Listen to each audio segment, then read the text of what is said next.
بسم الله الرحمن الرحيم. قال الملأ الذين استكبروا من قومه لنخرجنك يا شعيب والذين آمنوا معك من قريتنا أو لتعودن في ملتنا قال ولو كنا كارهين قد افترينا على الله كذبا إنا في ملتكم بعد نجانا الله منها وما يقول لنا أن نعود فيها إلا إن شاء الله ربنا وسع ربنا كل شيء علما قال الله توكلنا ربنا افتح بيننا وبين قومنا بالحق وأنت خير الفاتحين. وقال الملأ الذين كفروا من قوم لئن تبعتم شعيبا إنكم إذا لخاسرون فأخذتم الرجفة وأتبعوا في دارهم جاءت من الذين كذبوا شعيبا كأن لم يغنوا فيها الذين كذبوا شعيبا كانوا هم الخاسرين وتولى عنهم وقال يا قوم لقد أبلغتكم رسالات ربي ونصحت لكم وكيف آسى على قوم كافرين وما أرسلنا في قرية من نبي إلا أخذنا أهلها بالبأساء والضراء لعلهم يضرون ثم بدلنا مكان السيئة الحسنة حتى عفوا وقالوا قد مس آباءنا الضراء والسراء فأخذناهم بغتة وهم لا يشعرون. ولو أن أهل القرى آمنوا واتقوا لفتحنا عليهم بركات من السماء والأرض ولكن كذبوا فأخذناهم بما كانوا يكسبون. فأفى من أهل القرى أن يأتيهم بأسنا بياتا وهم نائمون ومن أهل القرى أن يأتيهم بأسنا ضحى وهم يلعبون أفأمنوا مكر الله فلا يأمن مكر الله إلا القوم الخاسرون. أولم يهد الذين يرثون الأرض من بعد أهلها لو نشاء أصبحناهم بذنوبهم ردوا على قلوبهم فهم لا يسمعون تلك القرى نقص عليك من أنبائها ولقد جاءوا رسل بالبينات فما كانوا ليؤمنوا بما كذبوا من قبل كذلك يطبع الله على قلوب الكافرين. وما وجدنا لأكثر من آية وإن وجدنا أكثرهم لفاسقين ثم بعثنا من بعد موسى بآياتنا إلى فرعون وملئه فظلموا بها فانظر كيف كان عاقبة المفسدين. وقال موسى يا فرعون إني رسول من رب العالمين حقيق على أن لا أقول على الله إلا الحق قد جئتكم ببينة من ربكم فارسلني بني إسرائيل قال إن كنت جئت بآية فأت بها إن كنت من الصادقين فألقى عصاه فإذا هي ثوبان بمن يده فإذا هي بيضاء للناظرين قال الملأ من قوم فرعون إن هذا لساحر عليم يريد أن يخرجكم من أرضكم وماذا تأمرون قالوا ارجعوا وأخاه وارسل في المدائن حاشية يأتوك بكل ساحر عليم وجاء السحرة فرعون قالوا إن لنا لأجرا إن كنا نحن الغالبين قال لهم وإنكم من المقربين قالوا يا موسى إما أن تلقي وإما أن نكون نحن الملقين قال ألقوا فلما ألقوا سحروا أعين الناس واسترهبوهم وجاءوا بسحر عظيم. وأوحينا إلى موسى أن ألقي عصاك فإذا هي تلقف ما يأفكون قال الحق وبطل ما كانوا يعملون فغلبوا هنالك وانقلبوا صاغرين وألقي السحرة ساجدين قالوا آمنا برب العالمين رب موسى وهارون قال فرعون آمنت به قبل أن آذن لكم إن هذا لمكر مكرتم في المدينة تخرجوا منها أهلها وسوف تعلمون لو قطعنا أيديكم وأرجلكم من خلاف ثم لو سلمنكم أجمعين قالوا إنا إلى ربنا منقلبون ما تنقم منا إلا أن آمنا بآيات ربنا لما جاءتنا ربنا أفرغ علينا صبرا وتوفنا مسلمين. وقال الملأ من قوم فرعون أتذر موسى وقومه ليفسدوا بالأرض ويذرك بآلهتك قال نقتل أبناءهم ونستحيي نساءهم وإنا فوقهم قاهرون. قال موسى لقوم استعينوا بالله واصبروا إن الأرض لله يورثها من يشاء من عباده والعاقبة للمتقين قالوا أوذينا من قبل أن تأتينا من بعد ما جئتنا قال عسى ربكم أن يهلك عدوكم ويستخلف من الأرض فينظر كيف تعملون لقد أخذنا آل فرعون بالسنين ونقص من الثمرات لعلهم يذكرون فإذ جاءتهم الحسنة قالوا لنا هذه من جسم سيئات يطيروا بموسى ومن معه ألا إنما طائر من الله ولكن أكثرهم لا يعلمون. وقالوا مهما تأتينا به من آية لتسحرنا وما نحن لك بمؤمنين قال فأرسلنا عليهم الطوفان والجراد والقمل والضفادع والدم وآيات مفصلات فاستكبروا وكانوا قوما مجرمين. ولما وقع عليهم الرجز قالوا يا موسى ادع لنا ربك مما عهد عندك لئن كشفت عنا الرجز لنؤمنن لك ولنرسلن معك بني إسرائيل فلما كشفنا عنهم الرجز إلى أجل هم بالغوا إذا هم ينكثون فانتقمنا منهم فأغرقناهم باليم فإنهم كذبوا بآياتنا وكانوا عنها غافلين. وأرسلنا القوم الذين كانوا يستضعفون مشارق الأرض ومغاربها التي باركنا بها وتمت كلمة ربك الحسنى على بني إسرائيل بما صبروا ودمرنا ما كان يصنع فرعون قومه وما كانوا يعرشون. وجاوزنا بني إسرائيل البركات على قوم يكون على أصنام لهم قالوا يا موسى اجعل لنا إلها كما لهم آلهة قال إنهم قوم تجهلون إن هؤلاء متبر ما هم فيه وباطل ما كانوا يعملون قال غير الله يبغيكم إلها فضلكم على العالمين. وإذا جئناكم من آل فرعون يسومونكم سوء العذاب يقتلون أبناءكم ويستحيون نساءكم وفي ذلك بلاء من ربكم عظيم. وأدنى موسى 30 ليلة وأتممنا بعشر فتم ميقات ربي 40 ليلة. وقال موسى لأخي هارون خلفني بكم وأصلي ولا تتبع سبيل المفسدين. لما جاء موسى لميقاتنا وكلمه ربه قال ربي أرني أنظر إليك قال لن تراني ولكن انظر إلى الجبل فإن استقر مكانه سوف تراني. فلما تجلى رب الجبل جعله دكا وخر موسى صعيقا. فلما أفاق قال سبحانك تبت إليك وأنا أفضل المؤمنين. قال يا موسى إن استبيت على الناس برسالاتي وبكلامي فخذ ما آتيتك فكن من الشاكرين وكتبنا له في الألواح من كل شيء موعظة وتفصيلا لكل شيء فخذها بقوة وأمر قومك يأخذوا بأحسنها لا أطيعكم دار الفارس أصرف عن آياتي الذين يتكبرون بالأرض بغير الحق وإن يروا كل آية لا يؤمنوا بها وإن يروا سبيل الرشد لا يتخذوا سبيلا وإن يروا سبيل الغي يتخذوه سبيلا ذلك بأنهم كذبوا بآياتنا وكانوا هنا غائبين والذين كذبوا بآياتنا ولقاء الآخرة حبطت أعمالهم يجزون إلا ما كانوا يعملون اتخذ موسى من بعد من حليهم عجلا جسدا لهم خوار ألم يروا أنه لا يكلمهم ولا يهديهم سبيلا اتخذوا وكانوا ظالمين ولم نسقط من أيديهم رأوا جهنم ورأوا أو أنهم قد ضلوا قالوا إن لم يرحمنا ربنا ويغفر لنا لنكونن من الخاسرين ولما رجع موسى إلى قومه غضبان آثما قال بئس ما خلفتموني من بعدي أعجلتم أمر ربكم وألقى الألواح وأخذ برأس أخيه يجره إليه قال ابن أمة إن القوم استضعفوني وكادوا يقتلونني ولا تشمت بي الأعداء ولا تجعلني مع القوم الظالمين رب اغفر ولأخي وادخلنا في رحمتك وأنت أرحم الراحمين إن الذين اتخذوا جنتين لهم عظم من ربهم وذلة في الحياة الدنيا وكذلك نجزي المفترين الذين عملوا السيئات ثم تابوا من بعدها فآمنوا إن ربك من بعدها لغفور رحيم ولما سكن موسى الغضب وأخذ الألواح في نسختها هدى ورحمة للذين هم لربهم يرهبون واختار موسى وقوم 70 رجلا لميقاتنا فلما أخذتهم الرجفة قال رب لو شئت أهلكتهم من قبل وإياك تهلكنا بما فعل السفهاء منا إن هي إلا فتنتك تضل بها من تشاء وتهدي من تشاء وأنت ولينا فاغفر لنا وارحمنا وأنت خير الغافرين واكتب لنا في هذه الدنيا حسنة وفي الآخرة إنا هدنا إليك على عذاب يصيب بمن أشاء ورحمتي وسعت كل شيء فسأكتبها للذين يتقون ويؤتون الزكاة والذين بآياتنا يؤمنون الذين يتبعون الرسول النبي الأمي الذين يدعونه مكتوبا عندهم في التوراة والإنجيل يأمرهم بالمعروف وينهاهم عن المنكر ويحلهم الطيبات ويحرمهم عليهم الخبائث ويدعو عليه عنهم إثرهم الأغلال التي كانت عليهم والذين آمنوا به وعذروه ونصروه واتبعوا النور الذي أنزل معه أولئك هم المفلحون قل يا أيها الناس إني رسول الله إليكم جميعا الذي له ملك السماوات والأرض لا إله إلا هو يحيي ويميت فآمنوا بالله ورسول النبي الأمي الذي يؤمن بالله وكلماته واتبعوه لعلهم يهتدون من قوم موسى أمة يهدون بالحق وبه يعدلون وقطعناهم 12 أسباطا ومن وأوحينا إلى موسى إذ استسقاه قومه واضرب بعصاك الحجر فانبجست منه 12 عينا قد علم كل أناس مشربهم وظللنا عليهم الغمام وأنزلنا عليهم المن والسلوى كلوا من طيبات ما رزقناهم وما كانوا ظلمونا ولكن كانوا أنفسهم يظلمون وإذ قال لهم اسكنوا هذه القرية فكلوا منها حيث شئتم وقولوا عدة وادخلوا الباب سجدا نغفر لكم سيئاتكم سنزيد المحسنين وبدل الذين ظلموا منهم قولا غير الذي قيل لهم فأرسلنا عليهم رجزا من السماء بما كانوا يظلمون أسألهم بأن القرية التي كانت حاضرة البحر إذ يعدون في السبت وإذ تأتيهم حيتانهم يوم سبتهم شرعا ويوم لا يسبتون لا تأتيهم كذلك نبلهم بما كانوا يفسقون وإذ قالت أمة منهم لم تعظون قوما الله مهلكهم ومعذبهم عذابا شديدا وقالوا معذرة إلى ربكم ولعلهم يتقون فلما نسوا ما ذكروا به أنجينا الذين ينهون عن السوء فأخذنا الذين ظلموا بعذاب بئيس بما كانوا يفسقون فلما أتوا عما نهوا عنه قلنا لهم كونوا قردة خاسئين وإذا تأذن ربك لا يبعثن عليهم إلى يوم القيامة من يسومهم سوء العذاب إن ربك لسريع العقاب وإنه لغفور رحيم وقطعناهم في الأرض ومن منهم الصالحون ومنهم دون ذلك ولوناهم بالأثناء والسيئات لعلهم يرجعون فقال من بعد خلف وارثوا الكتاب يأخذون عرض هذا الأدنى ويقولون سيغفر لنا وإن يأتيهم عرض مثلهم يأخذوها لم يؤخذ عليهم ميثاق الكتاب ألا يقولوا على الله إلا الحق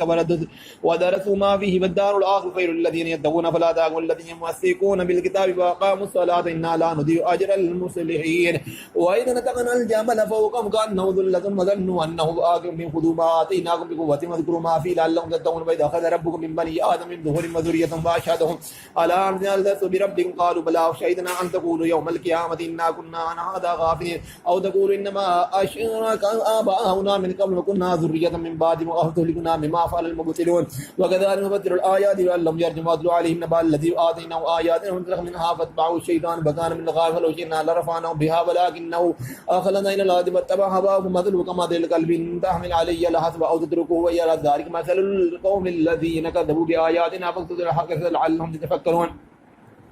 سامد القوم الذين كذبوا بآياتنا وكم كانوا يظلمون من يهد الله والمهتد ومن يضلل فلهم أولئك هم الخاسرون ولقد ذرأنا نار جهنم كثير من الجن والإنس لهم قلوب لا يفقهون بها ولهم أعين لا يبصرون بها ولهم آذان لا يسمعون بها أولئك كالأنعام بل هم أضل أولئك هم الغافلون ولله الأسماء الحسنى فادعوهم بها وذروا الذين يلحدون في أسمائه يزيدون ما كانوا يعملون من خلقنا أمة يهدون بالحق وبه يعدلون والذين كذبوا بآياتنا سنستدرجهم من حيث لا يعلمون وأملي لهم إن كيدي متين أفلم يتفكروا ما بصائب من جنة هم إلا نذير مبين أولم ينظروا في ملكوت السماوات والأرض وما خلق الله من شيء وأناسا يكون قد اقترب أجلهم وبه حديث بعضهم يؤمنون ومن يضلل الله ولا هادي له ويذرهم بطغيانهم يسألون عن الساعة أيان مرساها قل إنما علمها عند ربي لا يجليها لوقتها إلا هو ثقلت في السماوات والأرض لا تأتيكم إلا وقت سيصلونك أنك في جنانا قل إنما علمها عند الله ولكن أكثر الناس لا يعلمون قل لا أملك نفسا ولا ضرا إلا ما شاء الله ولو كنت أعلم الغيب لاستكبرت لاكثرت من الخير وما مسني سوء أنا إلا نذير وبشير لقوم يؤمنون والذي خلق من نفس واحدة وجعل منها زوجها ليسكن إليها فلما تغشاها حملت حملا خفيفا فمرت به فلما أثقلت دعوا الله ربهما لئن آتيتنا صالحا لنكونن من الشاكرين فلما آتاهما صالحا جعلها له شركاء فيما آتاهما فتعالى الله عما يشركون أيشركون ما لا يخلق شيئا وهم يخلقون ولا يستطيعون لهم نصرا ولا أنفسهم ينصرون من تدعون إلى الهدى لا يتبعكم سواء عليهم ودعوتهم أم أنتم صامدون إن الذين يدعون من دون الله عباد أمثالكم فادعوهم يستجيبوا لكم إن كنتم صادقين ألهم أرجل يمشون بها أم لهم أيدي يبطشون بها أم لهم أعين يبصرون بها أم لهم آذان يسمعون بها قل ادعوا شركاءكم ثم كيدون فلا تنظرون إن ولي الله الذي نزل الكتاب ويتولى الصالحين والذين يدعون من دون الله يستطيعون نصرا ولا أنفسهم ينصرون وإن تدعوا منهم إلى الهدى لا يسمعون ولا وتراهم ينظرون إليك وهم لا يبصرون وذنا فأمر واردا الجاهل مما ينزغنه من الشيطان نزغ فاستعذ بالله إنه سميع عليم الذين تقوا إذا مسهم طائف من الشيطان تذكروا فإذا هم مبصرون وإخوانهم يمدونهم بالغي ثم لا يغفرون وإذا لم تأتهم بآية قالوا لو اجتبيتها قل إنما أتى بما يوحى إلي من ربك هذا بصائر من ربكم وهدى ورحمة لقوم يؤمنون وإذا قرئ القرآن فاستمعوا له وأنصتوا لعلكم ترحمون واذكر ربك في نفسك ذروا وخفة ودون الجهل من القول بالغدو والآصال ولا تكن من الغافلين وإن الذين عند ربك لا يستكبرون عن عباده ويسبحونه ولا يسجدون بسم الله الرحمن الرحيم يسألونك عن الأنفال قل الأنفال لله ورسوله فاتقوا الله وأصلحوا ذات بينكم وأطيعوا الله ورسوله إن كنتم مؤمنون إنما المؤمنون الذين إذا ذكر الله وجلت قلوبهم وإذا تليت عليهم آياته زادتهم إيمانا وعلى ربهم يتوكلون الذين يقيمون الصلاة ومما رزقناهم ينفقون أولئك هم المؤمنون حقا لهم درجات عند ربهم ومغفرة ورزق كريم كما أخرجك ربك من بيتك بالحق وإن فريقا من المؤمنين لكارهون يجادلونك بالحق بعد ما تبين كأنما يساقون الموت وهم ينظرون وإذ يعدكم الله إذا طائفتان إنها لكم وتودون أن غير ذات الشوكة وتكون لكم يريد الله أن يحق الحق بكلماته ويقطع دابر الكافرين ليحق الحق ويبطل الباطل ولو كره المجرمون استغيثون ربهم فاستجاب لهم إني ممدكم بألف من الملائكة مردفين وما جعل الله إلا بشرى ولتطمئن في به قلوبكم وما النصر إلا من عند الله إن الله عزيز حكيم يغشيكم النعاس أمنة منه وينزل عليكم من السماء ماء ليطهر بكم ويذيب عنكم رجز الشيطان ولا وليربط على قلوبكم ويثبت به الأقدام إذ يوحى ربك إلا الملائكة إني معكم وثبتوا الذين آمنوا سألقي في قلوب الذين كفروا الرعب واضربوا قولا الأعناق واضربوا منهم من كل بنان ذلك بأنهم شاقوا الله ورسوله من شاق الله ورسوله فإن الله شديد العقاب ذلك فذوقوه أن للكافرين عذاب النار يا أيها الذين آمنوا إذا لقيتم الذين كفروا ضعفا ولا تولوهم ولا تباروا ومن يولهم يومئذ دبره إلا متحرفا لقتال أو متحيزا إلى فئة فقد باء بغضب من الله ومأواه جهنم وبئس المصير فلم تقتلهم ولكن الله قتلهم وما رميت إذ رميت ولكن الله رمى وليبلي الذين هم منه بلاء إن الله سميع عليم ذلك وأن الله موهن كيد الكافرين إن تستفتحوا فقد جاءكم الفتح وإن تنتهوا خير لكم وإن تعودوا نعود ولن تغني عنكم فيتكم شيئا ولو كثرت وأن الله مع المؤمنين يا أيها الذين آمنوا اتقوا الله ورسوله ولا تولوا عنه وأنتم تسمعون ولا تكونوا كالذين قالوا سمعنا وهم لا يسمعون إن شر الدواب عند الله الصم البكم الذين لا يعقلون لو علم الله فيهم خيرا لا أسمعهم ولو أسمعهم لما تولوا موردون يا أيها الذين آمنوا استجيبوا لله والرسول إذا دعاكم لم يحييكم واعلموا أن الله يحول بين المرء وقلبه وأنه إليه تحشرون واتقوا فتنة لا تصيبن الذين ظلموا إنهم بحاثة واعلموا أن الله شديد العقاب واذكروا إذا أنتم غير قليل مستضعفون بالأرض تخافون أن يتخطفكم الناس وآكم وأيدكم من الدين ولدكم من طيبات لعلكم تشكرون يا أيها الذين آمنوا لا تخونوا الله ورسوله وتخونوا أماناتكم وأنتم تعلمون واعلموا أنما أموالكم وأولادكم فتنة وأن الله عنده أجر عظيم يا أيها الذين آمنوا اتقوا الله يجعل لكم قربانا فرقان ويكفر عنكم سيئاتكم ويغفر لكم الله ذو الفضل العظيم وإذ يمكر بك الذين كفروا ليثبتوك ويقتلوك ويخرجوك ويمكرون ويمكر الله والله خير الماكرين وإذا تتلى عليهم آياتنا قالوا قد سمعنا لو نشاء لكنا مثل هذا إن هذا إلا أساطير الأولين وإذ قالوا اللهم إن كان هذا هو الحق من عندك فأمطر علينا حجارة من السماء أو ائتنا بعذاب أليم ما كان الله يعذبهم وأنت فيهم وما كان الله معذبهم وهم يستغفرون وما لهم ألا يعذبهم الله وهم يصدون عن المسجد الحرام ما كانوا أولياءه إن أولياءه إلا المتقون ولكن أكثرهم لا يعلمون وما كان صلاة من البيت إلا مكاء وتصدية وذوقوا العذاب ما كنتم تكفرون إن الذين كفروا ينفقون أموالهم يصدون عن سبيل الله فسينفقونها ثم تكون عليهم حسرة ثم تغلبون والذين كفروا إلى جهنم يحشرون إلى يميز الله الخبيث من الطيب ويجعل الله الخبيث بعضه على بعض فيرمكمه جميعا فيجعله في جهنم أولئك هم الخالدون للذين كفروا إن ينتهوا يغفر لهم كما كسبوا وإن يعودوا قد مضت سنة الأولين وقاتلوا حتى لا تكون فتنة ويكون الدين كله لله فإن انتهوا فإن الله بما آمنوا بصير وإن تولوا فاعلموا أن الله مولاكم نعم المولى ونعم النصير واعلموا ان ما غنم من شيء فان لله خمسه وللرسول ولذي القربى واليتامى والمساكين وابن السبيل ان كنتم امنتم بالله ما انزلنا على عبدنا يوم الفرقان يوم التقى الجمعان والله على كل شيء قدير اذا انتم بالعدوة الدنيا وبالعدوة الوسطى والركوة اسفل منكم ولو تبعتم لاختلفتم في الميعاد ولكن ليقضي الله ومن كان مفعولا ليهلك من هلك عن بينة ويحيى من حي بينة وان الله لسميع عليم يريكم الله في منابر بقليل ولو اراكم كثيرا لم يجلدوا لتنازعتم في الامر ولكن الله سلم انه عليم بذات الصدور إذ يريكمهم إذ التقيتمهم بأعين وليلا ويقللهم بأعين يقضي الله من كان مفعولا وإلى الله ترجع الأمور يا أيها الذين آمنوا إذا لقيتم فئة فاثبتوا واذكروا الله كثيرا لعلكم تفلحون واتقوا الله ورسوله ولا تنادوا فتفشلوا وتذهب ريحكم واصبروا ان الله مع الصابرين لا تكونوا كالذين خرجوا من ديارهم وطرا ورئاء الناس يصدون عن سبيل الله والله بما تعملون محيط واذ زين لهم الشيطان اعمال وقال لا غالب لكم اليوم من الناس واني جار لكم فلما تراءت الفئتان نكص على عقبيه وقال اني بريء منكم اني ارى ما لا ترون اني اخاف الله والله شديد العقاب يكون المنافقون بالذين في قلوبهم مرض غر هؤلاء دينهم يتفكر الله فان الله عزيز حكيم ولو ترى اذ يتوفى الذين يكفرون الملائكة يضربون وجوههم وأدبارهم وذوقوا عذاب الحريق ذلك ما قدمت أيديهم وأن الله يحفظ الله من الله بيد كذا بآل فرعون والذين من قبلهم كفروا بآيات الله فأخذهم الله بذنوبهم إن الله كبير شديد العقاب ذلك بأن الله لم يكن مغيرا نعمة أنعمها على قوم حتى يغيروا ما بأنفسهم أن الله سميع عليم كذا بآل فرعون والذين من قبلهم كذبوا بآيات ربهم فأهلكناهم بذنوبهم وأغرقنا آل فرعون وكل كانوا ظالمين إن شر الدواب عند الله الذين كفروا بما لهم لا يؤمنون الذين عاهدتم منهم ثم ينقضون عهدهم منهم في كل مرة لا يتقون ما تثقفنهم بالحرب وشرد من خلفهم لعلهم يذكرون وإما تخافن منكم خيانة فانبذ إليهم إلى سواء إن الله لا يحب الخائنين ولا يحسبن الذين كفروا سبقوا إنهم لا يجوزون وأعدوا لهم ما استطاعوا من قوة من رباط الخيل يضربون به عدو الله وعدوكم وآخرين من دونهم لا تعلمون والله يعلم ما تنفقون من شيء في سبيل الله يوفى إليكم وأنتم لا تظلمون وإن جنحوا للسلم فاجنح لها وتوكل الله إنه هو السميع العليم وإن يريدوا أن يخدعوك فإن أسبق الله هو الذي أيدك بنصره بالمؤمنين وألف بين قلوبهم ولو أنفقت ما في الأرض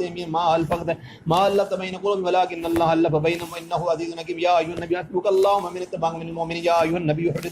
حرض المؤمنين على القتال إن يكن منكم عشرون صابرون يغلبوا مئتين ويكن منكم مئتون يغلبوا ألفا من الذين كفروا بأنهم قوم لا يفقهون الآن يخفف الله عنكم علم أن فيكم ضعفا فإن يكن منكم مئة صابرة يغلب مئتين وإن يكن منكم ألف يغلب ألفين بإذن الله والله مع الصابرين ما كان نبيا يكون له أسرى حتى يدخل من الأرض يريدون أن الدنيا والله يريد الآخرة والله عزيز حكيم لولا كتاب من الله سبق لمسكم فيما أخذتم عذاب عظيم وكلوا مما غنمتم حلالا طيبا واتقوا الله إن الله غفور رحيم يا أيها النبي قل لمن فيما أيديهم من الأسرى إن يعلم الله في قلوبهم خيرا يؤتكم خيرا مما أخذ منكم ويغفر لكم الله غفور رحيم وإن يريدوا خيانتك فقد خانوا الله من قبل فأمكن منهم والله وليم حكيم إن الذين آمنوا والهاجروا وجاهدوا بأموالهم وأنفسهم في سبيل الله والذين آووا ونصروا أولئك بعضهم أولياء بعض والذين آمنوا ولم يهاجروا ما لهم من ولاية من شيء حتى يهاجروا وإن استنصروكم في الدين فعليكم النصر على قوم من بينكم وبينهم ميثاقهم الله بما تعملون بصير والذين كفروا وبعضهم أولياء بعض لا تفعلوا تكون فتنة في الأرض وفساد كبير والذين آمنوا وهاجروا وجاهدوا في سبيل الله والذين آووا ونصروا أولئك هم المؤمنون حقنا مغفرة ورزق كريم والذين آمنوا من بعد وهاجروا وجاهدوا معهم أولئك منهم أولو الأرحام بعضهم إلى بعض في كتاب الله إن الله بكل شيء عليم براءة من الله ورسوله الذين آتوا من المشركين فسيحوا في الأرض أربعة أشهر واعلموا أنكم غير معجز الله وأن الله مهدي الكافر وآذان من الله ورسوله للناس يوم الحج الأكبر وأن الله بريء من المشركين ورسوله فإن تبتم فهو خير لكم وإن توليتم فاعلموا أنه غير معجز الله وبشر الذين كفروا بعذاب أليم الذين آتوا من المشركين ثم لم يؤتوكم شيئا ولم يظاهروا عليهم أحدا فأتموا إلى عهدهم إلى مدتهم إن الله يحب المتقين وإذا انسلخ الأشهر واقتلوا المشركين حيث وجدتم وخذوهم واحذروهم وقعدوا لهم كل مرصد فإن تابوا وأقاموا الصلاة وآتوا الزكاة وخلوا سبيلهم إن الله غفور رحيم وإن أحد من المشركين استجارك فأجره حتى يسمع كلام الله ثم أولهم مأمنه ذلك بأنهم قوم لا يعلمون كيف يكون للمشركين عهد عند الله وعند رسوله إلا الذين عاهدتم من المسجد الحرام واستقاموا لكم وما استقيموا لهم إن الله يحب المتقين كيف من يظهروا عليكم لا يرقبوا فيكم إلا ولا ذمة يردونكم بأفواههم وتأبى عليهم قلوبهم وأكثرهم فاسقون اشتروا بآيات الله ثمنا قليلا وصدوا عن سبيل الله إنهم ساء ما كانوا يعملون لا يرقبون بهم إلا ولا ذمة أولئك هم المعتدون إن تابوا وأقاموا الصلاة وآتوا الزكاة فإخوانكم في الدين وينصروا الآيات لقوم يعلمون فإن نقضوا أيمان من بعد عهدهم وطعنوا في دين وقاتلوا أئمة الكفر إنهم لا إيمان لهم لعلهم ينتهون ألا تقاتلون قوما نقضوا أيمان وهموا بإخراج الرسول وبدأوكم أول مرة نخشوهم والله أحق وتخشونه إن كنتم مؤمنين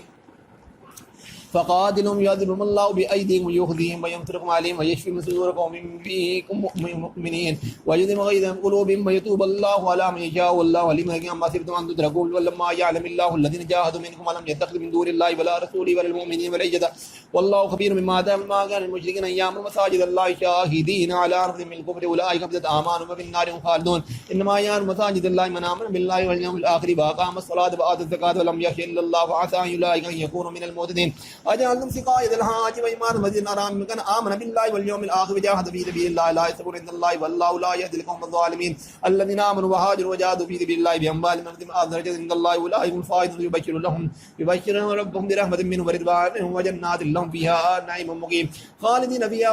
إن الله عنده أجر عظيم يا أيها الذين آمنوا لا تتخذوا آباء وإخوانهم أولياء إن استحبوا الكفر على الإيمان ومن يتولهم منكم فأولئك هم الظالمون قل إن كان آباءهم وأبناءهم وإخوانهم وأزواجهم وعشيرتهم أموال اقترفتموها وتجارة تخشون كسادها ومساكن ترضونها أحب إليكم من الله ورسوله وجهاد في سبيله وتربصوا حتى يأتي الله بأمره والله لا يهدي القوم الفاسقين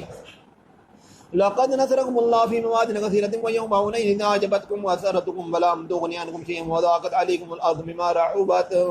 ثم توليتم مدبرين ثم أنزل الله سكينته على رسوله والمؤمنين وأنزل جنودا لم تروها وعذب الذين كفروا وذلك جزاء الكافرين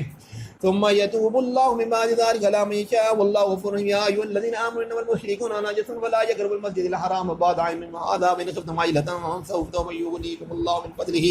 إن شاء إن الله عليم حكيم قاتل الذين لا يؤمنون بالله ولا باليوم الآخر ولا يحرمون ما حرم الله ورسوله ولا يدينون دين لكن من الذين أوتوا الكتاب حتى يؤتوا الجزية عن يد وهم صاغرون وقالت اليهود عزيز ابن الله وقالت النصارى المسيح ابن الله ذلك قول بأقوالهم يضاهئون قول الذين كفروا من قبل قاتلهم الله النائفون اتخذوا أحبارهم ورهبانهم وأربابا من دون الله والمسيح ابن مريم وما أمروا إلا ليعبدوا إلها واحدا لا إله إلا هو سبحانه عما يشركون يريدون أن يطفئوا نور الله بأفواههم ويأبى الله إلا أن يتم نوره ولو كره الكافرون هو الذي أرسل رسوله بالهدى ودين الحق ليظهره على الدين كله ولو كره المشركون يا أيها الذين آمنوا إن كثيرا من الأخبار والرهبان ليأكلوا أموال الناس بالله ويصدون من سبيل الله والذين يكنزون الذهب والفضة ولا ينفقونها في سبيل الله بشرهم عذاب أليم يوم يحمى عليها في نار جهنم وتكوى بها جباههم وجنوبهم وظهورهم هذا ما كنتم لأنفقوا لأنفسكم وذوقوا وذا كنتم تكنزون إن عدة الشهور عند الله 12 شهرا في كتاب الله يوم خلق السماوات والأرض منها أربعة حرم ذلك الدين القيم ولا تظلموا فيهن أنفسكم وقاتلوا المشركين كافة كما يقاتلونكم كافة واعلموا أن الله مع المتقين إنما النسيء مذيات بالكفر يضل به الذين كفروا يحلونه عاما ويحرمونه عاما ليؤادوا عدة ما حرم الله ويحل ما حرم الله إنهم سوء أعمالهم والله لا يهدي القوم الكافرين يا أيها الذين آمنوا ما لكم إذا قيل لكم انفروا في سبيل الله استثقلتم من الذي أرضيتم بالحياة الدنيا من الآخرة ما متاع الحياة الدنيا بالآخرة إلا قليل إلا تنفروا يعذبكم عذابا أليما ويستبدل قوما غيركم ولا تضروا شيئا والله على كل شيء قدير إلا تنظروا فقد نصره الله إذا أخرجه الذين كفروا ثانية اثنين هما في الغار يقول الطائف لا تحزن إن الله معنا فأنزل الله سكينته عليه وأيده من جنود لم تروها وجعل كلمة الذين كفروا السفلى وكلمة الله هي العليا والله عزيز حكيم انفروا خفافا وثقالا وجاهدوا بأموالكم وأنفسكم في سبيل الله ذلكم خير لكم إن كنتم تعلمون ولو كان عرضا قريبا وسفرا قاصدا لاتبعوك ولكن بعدت عليهم الشقة وسيحلفون بالله لو استطعنا لخرجنا معهم يهلكون أنفسهم والله يعلم إنهم لكاذبون عفى الله عنك لما أذنت لهم حتى يتبين لك الذين صدقوا وتعلم الكاذبين لا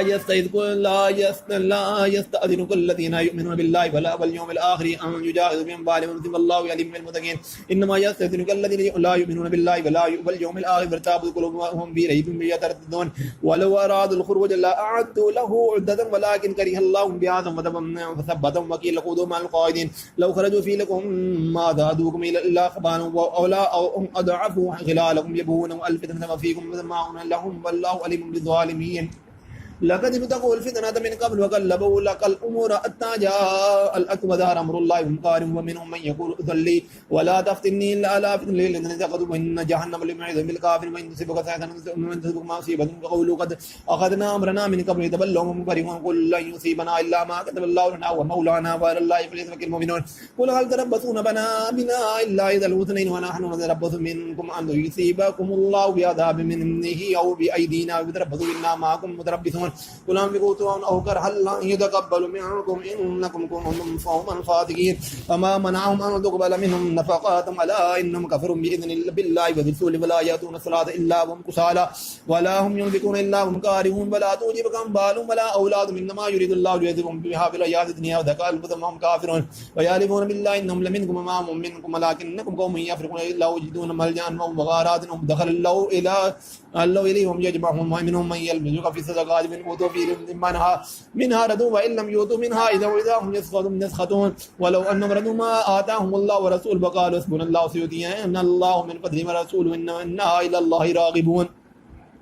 إنما الصدقات للفقراء والمساكين والعاملين عليها والمؤلفة قلوبهم في الرقاب والغامرين وفي سبيل الله وفي السبيل وفريضة من الله والله عليم حكيم ومنهم الذي يؤذون النبي ويقولون هو أذن خير لكم ويؤمن بالله ويؤمن بالمؤمنين ورحمة للذين آمنوا منكم والذين يؤذون رسول الله لهم عذاب أليم يحلفون بالله لكم يرضوكم والله ورسوله حق أن يرضوه إن كانوا مؤمنين ألم يعلموا أنه من يحادث الله ورسوله فأن له نار جهنم خالدا فيها ذلك الخزي العظيم يحذر المنافقون أن تنزل عليهم سورة تنبئهم بما في قلوبهم قل استهزئوا إن الله مخرج ما تحذرون ولئن سألتم ليقولن ما كنا نخوض ونلعب قل أبالله وآياته ورسوله كنتم تستهزئون لا تعتذروا قد كفرتم بعد إيمانكم إن عفوا عن طائفة منكم تعذبوا طائفة بأنهم قوم كانوا مجرمين المنافقون والمنافقات بعض من بعض يأمرون بالمنكر وينهون عن المعروف ويقبضون أيديهم نسوا الله ونسيهم إن المنافقين هم الفاسقون وعد الله المنافقين والمنافقات والكفار نار جهنم خالدين فيها هي حسبهم ولعنهم الله ولهم عذاب مقيم كالذين من قبلهم كانوا أشد منكم قوة وأكثر أموالا وأولادا واستمعوا بخلاقهم واستمتعوا بخلاقهم كما استمتع الذين من قبلكم بخلاقهم وخذتم كالذي حادوا أولئك حبطت أعمالهم في الدنيا والآخرة أولئك هم الخاسرون ولم يأتهم نبأ الذين من قبلكم من نوح وعاد وثمود وقوم إبراهيم وإسحاق مدين والمؤتفكات يأتونهم رسل بالبينات ما كان الله ليظلمهم ولكن كانوا أنفسهم يظلمون والمؤمنون والمؤمنات بعضهم أولياء بعض يأمرون بالمعروف وينهون عن المنكر ويقيمون الصلاة ويؤتون الزكاة ويطيعون الله ورسوله أولئك هم يرحمهم الله إن الله عزيز حكيم وعد الله المؤمنين والمؤمنات جنات تجري من تحتها الأنهار خالدين فيها ومساكن طيبة من جنات تجري جنات عدن ورضوان من الله أكبر ذلك هو الفوز العظيم يا أيها النبي جاهد الكفار والمنافقين واغلظ عليهم ومأواهم جهنم وبئس المصير يحلفون بالله ما قالوا ولقد قالوا كلمة الكفر وكفروا بعد إسلامهم وهموا بما لم ينالوا وما نقموا إلا أن أغناهم الله ورسوله من فضله من يتوبوا يكون خيرا لهم من يتوبوا ومن يتولوا يعذبهم الله عذابا أليما في الدنيا والآخرة وما لهم في الأرض من ولي ولا نصير ومنهم من عاهد الله لئن آتانا من فضله لنصدقن ولنكونن من الصالحين فلما آتاهم من فضله بخلوا به وتولوا وهم معرضون فعاقبوا نفاقا في قلوبهم إلى يوم يلقون بما أخلفوا الله وما وعدوه بما كانوا يكذبون ألم يعلموا أن الله يعلم سرهم ونجواهم وأن الله يعلم علام الغيوب الذي يلبسون المتبعين من المؤمنين في الصدقات والذين لا يجدون إلا جهدهم فيسخرون منهم سخر الله منهم ولهم عذاب أليم أستغفر لهم أو لا تستغفر لهم إن تستغفر لهم 70 مرة فلن يغفر الله لهم ذلك بأنهم كفروا بالله ورسوله والله لا يهدي القوم الفاسقين فرح المخلفون بما كذبوا خلاف رسول الله فكرهوا أن يجاهدوا بأموالهم وأنفسهم في سبيل الله فقالوا لا تنفروا بالأرض قل نار جهنم أشد حرا لو كانوا يفقهون وليدعوا إليهم ولا يبقوا كثيرا جزاء بما كانوا يكسبون فإن رجعك الله ولا إلى طائفة منهم فاستأذنوك للخروج فقل لن تخرجوا معي أبدا ولا تقاتلوا معي عدوا إنكم رضيتم بالقعود أول مرة وقعودوا مع الخالفين ولا تسلي على أحد منهم مات أبدا ولا تقم على قبره إنهم كفروا بالله ورسوله وماتوا وهم فاسقون ولا تعجبك أموالهم وأولادهم إنما يريد الله أن يعذبهم فيها في الدنيا وتزهق أنفسهم وهم كافرون وإذا أنزلت سورة أن آمنوا بالله وجاهدوا مع رسوله استأذنك أولي الطول منهم وقالوا ذرنا نكن مع القائدين ردوا بأن يكونوا مع الخوال وطبع على قلوبهم فهم لا يفقهون لكن الرسول والذين آمنوا معه جاهدوا بأموالهم وأنفسهم أولئك لهم خيرات وأولئك هم المفلحون أعد الله لهم جنات تجري من تحتها الأنهار خالدين فيها ذلك الفوز العظيم وجاء المعذرون من الأعراب ليؤذن لهم وقال الذين كذبوا رسوله والذين كفروا منهم العذاب أليم ليس على الضعفاء ولا على المرضى ولا الذين لا يجدون ما ينفقون حرج إذا نصحوا لله ورسوله ما على المحسنين من سبيل الله من سبيل والله غفور رحيم لا أن الذين ما أتوك لتحملهم قلت لا أجد ما أحملكم عليه تولوا وأعينهم تفيض من الدم حزنا لا يجدون ما ينفقون إنما السبيل الذين يستأذنهم أغنياء ورضوا بأن يكونوا مع الخوالف طبع الله على قلوبهم فهم لا يعلمون.